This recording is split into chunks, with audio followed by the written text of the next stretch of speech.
Salutations chers cow-boys, autres shérifs et chasseurs de primes. Parce que le western n'est pas que du cinéma, mais aussi de la bande dessinée, j'ai aujourd'hui l'honneur de vous présenter une licence emblématique du western avec Blueberry, tome 1, Fort Navarro. Mais avant d'aller plus loin, musique!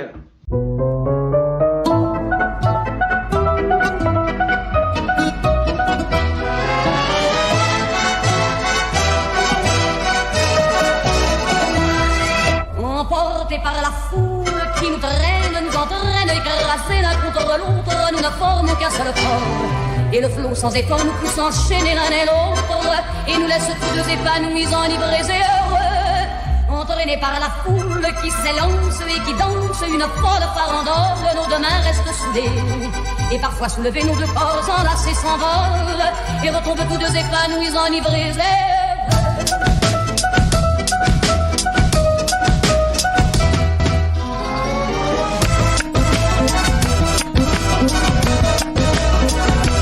Le récit de Fort Navarro marque le premier acte d'une féroce bataille entre les forces yankees et les indomptables Apaches. Une lutte qui s'enchevêtrera avec les tomes suivants. Tonnerre à l'ouest, l'aigle solitaire, le cavalier perdu, avant de trouver son épilogue dans la piste des Navarros.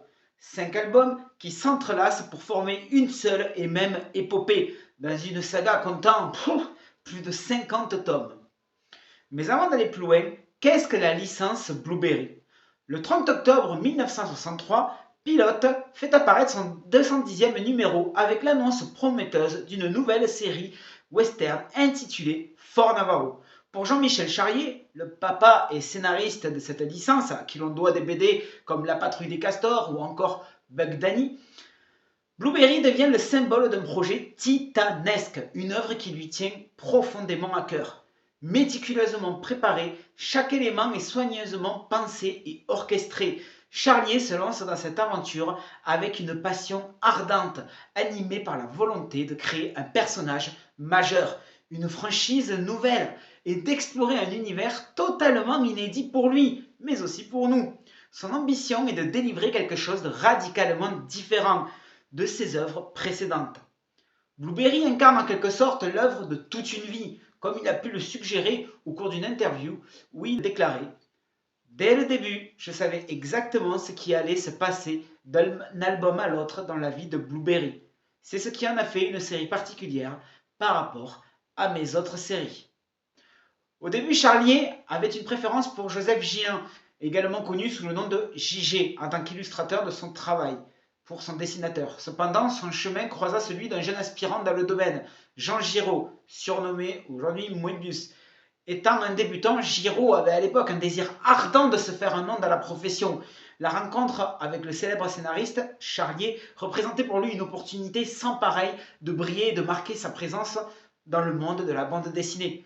Le fait que le sujet de prédilection de Charlier soit justement le western se révélait être une aubaine totale pour le jeune dessinateur. Ses idées novatrices et son enthousiasme parvinrent à persuader Charlier de placer sa confiance en lui, qui était encore un novice pour créer cette licence. Ainsi naquit le duo mythique Charlier-Giraud. Au bout du compte, cette collaboration a abouti à une association exceptionnellement fructueuse, puisque ensemble, Charlier et Giraud ont créé une œuvre qui restera dans les annales de la bande dessinée, notamment dans le genre du western. Leur partenariat a laissé une empreinte indélébile et leur passion commune pour l'univers de l'Ouest a donné naissance à l'une des créations les plus emblématiques de ce genre. Que dis-je, la plus emblématique d'entre toutes. À présent, revenons à ce premier tome, Fort Navarro, qui inaugure une approche novatrice en introduisant une trame complexe étalée sur 5 tomes, qui, à leur tour, s'intègrent dans une saga de grande envergure. Cette ingénieuse conception va offrir un espace propice au développement approfondi des personnages que l'on découvre pour la première fois et à la mise en évidence des contrastes ainsi qu'à l'exploration minutieuse du propos narratif, car la progression narrative, volontairement cadencée, permet une construction et une déconstruction habiles qui posent les fondements du mythe de ce western. Ce n'est pas que des cow-boys. Une première incursion captivante qui captive l'attention du lecteur que nous sommes, tout au long de son déroulement, suscitant l'envie de plonger sans attendre dans la prochaine aventure pour découvrir le dénouement. Bien que cette première aventure ne soit pas nécessairement exceptionnelle en elle-même, on ne va pas non plus trop abuser, elle se révèle cependant riche en contexte et en symbolisme. En effet, elle explore de nombreux éléments tels que le racisme, la colonisation et la décolonisation.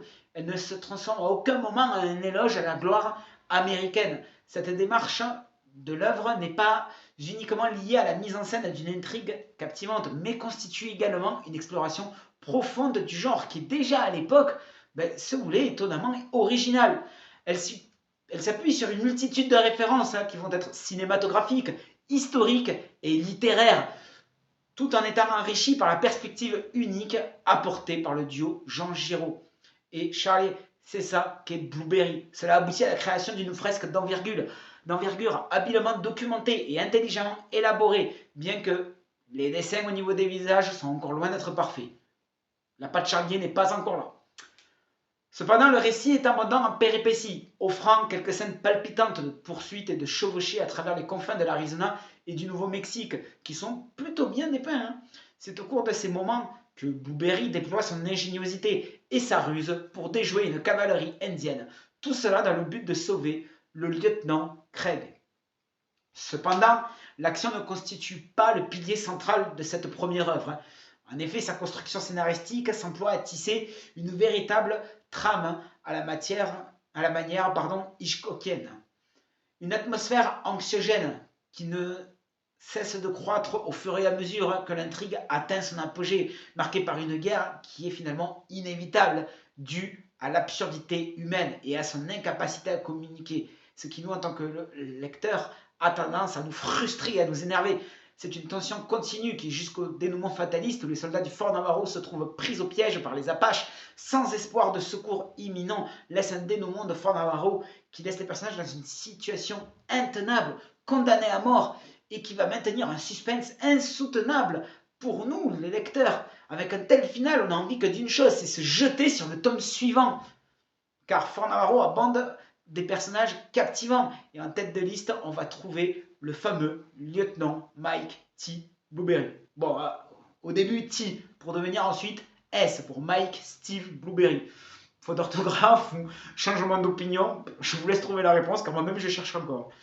Blueberry, personnage central, qui se distingue nettement de ce à quoi Charlier nous avait habitués avec ses autres créations, ne se conforme pas strictement aux ordres, éloignant l'image d'une figure héroïque prête au sacrifice.